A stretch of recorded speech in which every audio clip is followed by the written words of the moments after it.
Mahirap ang maging mahirap.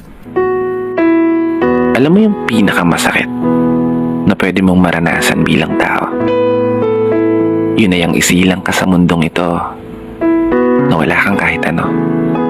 Yung mamulat ka sa mundong to na wala ka ng mga bagay na gustong makita ng mga mata mo.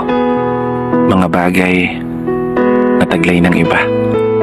Masaganang buhay na meron ng iba. Na di kaya mo.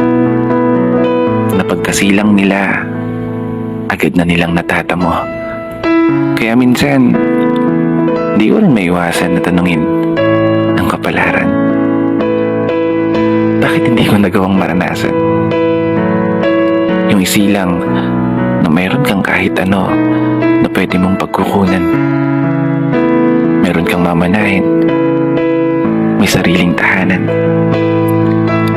Yung tipong umulan man o umaraw, may laman ng mga plato sa hapagkainan.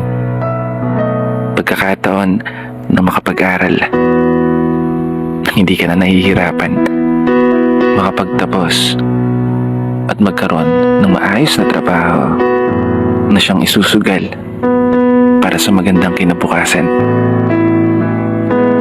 Oo, mahirap maging mahirap, pero nagpapasalamat pa rin ako. Dahil sa likod ng kinamulatan kong kahirapan, ay meron akong mga magulang na patuloy na nagsusumikap.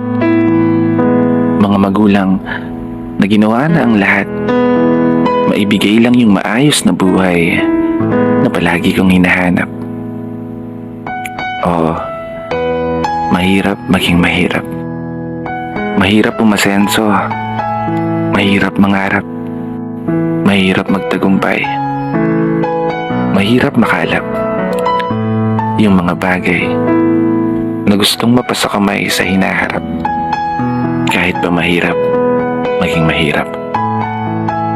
Oo, namulat ako sa mundong to na isa akong mahirap. Pero pinapangako ko sa sarili ko, hindi ako mamamatay ng mahirap. Hindi ako papayag na hindi ko magagawang matupad lahat ng aking mga pinapangarap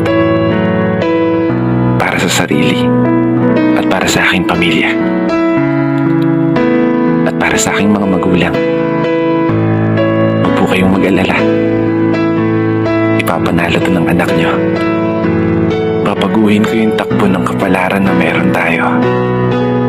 Manood lang kayo dyan. Hindi ko to ipapatalo. Dito na nagtatapos. Naiiyak ako. Kaya isang pagpupugay para sa lahat ng mga tao na patuloy sumasabay sa hamon ng buhay.